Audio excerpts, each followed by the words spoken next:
The story of Vernon and Irene Castle may not be everybody's favorite Fred Astaire and Ginger Rogers film, but it's one of my top three, possibly because I saw it when I was a little girl, and it was only the second film of theirs that I had seen.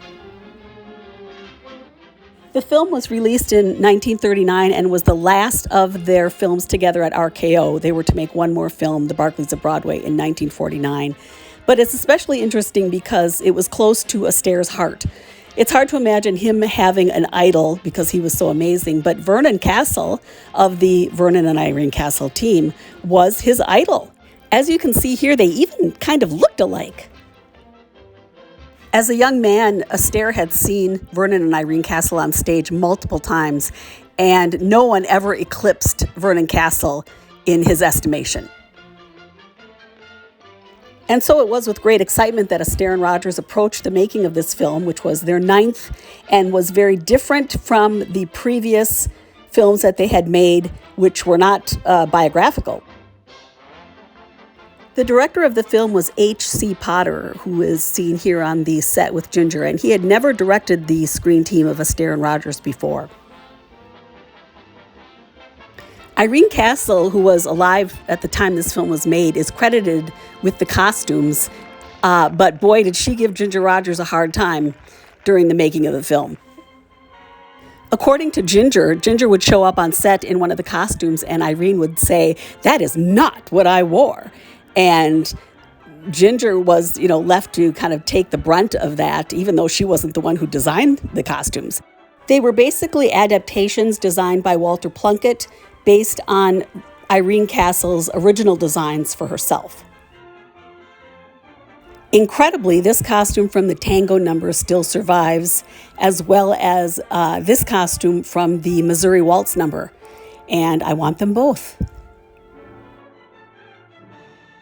Irene Castle also felt that Ginger's hair was too blonde, but Irene didn't really want Ginger in the film in the first place. She wanted Astaire for sure, but she had a chip on her shoulder about Ginger because Ginger had, her career had been up to this time mostly gold digger girls and the, bantering parts she played with Astaire. But she was an incredibly talented and serious actress, for which Irene Castle did not give her credit.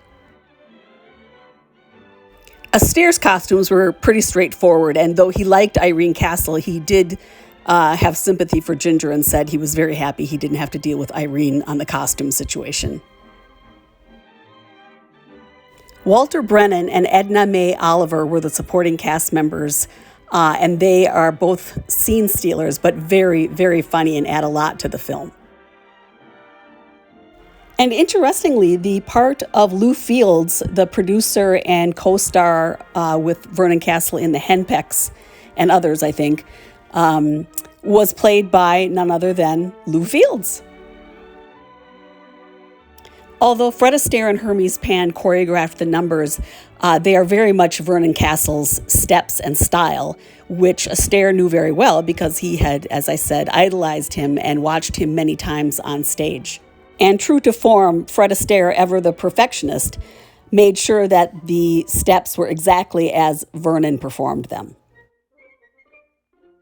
Ginger's purposely hammy performance in The Yama Yama Man is actually only one of two dance numbers that she performed solo in all of the Astaire Rogers films, the other being in Follow the Fleet.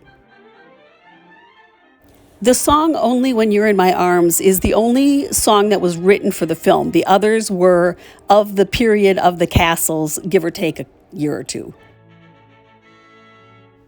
The film has some montages relating to some of the numbers, but the full-scale ones are fantastic, including Waiting for the Robert E. Lee, which is one of my all-time favorites, and the Missouri Waltz, among others. And I don't know about you, but when this part from the Missouri Waltz comes where the spotlight is shown on them, I just get goosebumps. I know it's bizarre that this scene is one of my all-time favorites from any Astaire and Rogers movie, but the acting is so good and Ginger is so funny, and yes, I can recite the whole scene verbatim. It used to drive my mom nuts. One of the things I love about this film is that it is a little bit more romantic than any of their other films, and that's a refreshing change, even though it strayed from their formula and wasn't as big a hit as their other films. A few fun behind-the-scenes photos show Fred waiting patiently for his next scene, Ginger being visited by the handsome Charles Boyer and having a smoke,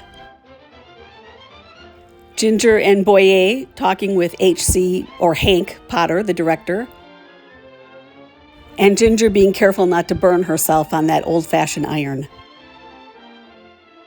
A group of gorgeous portraits by John Mealy were taken of Ginger in her Missouri Waltz costume, and they are stunning.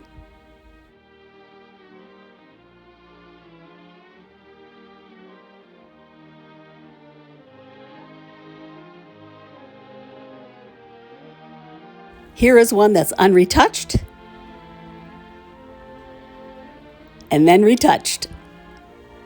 She looks beautiful either way.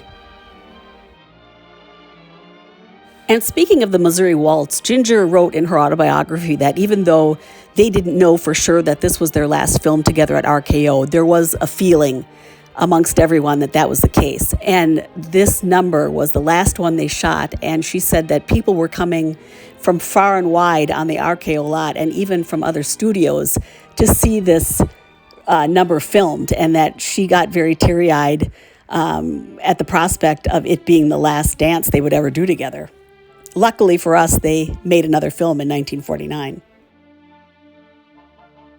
Eventually, once they found out that it had been their last film together at RKO, Ginger was very happy and said it was a dignified way to end it, and Fred had said it was a high-level climax to the series, and they were both very happy with that. And of course, they went on in 1949 to make The Barkleys of Broadway at MGM, which was in color, which was wonderful.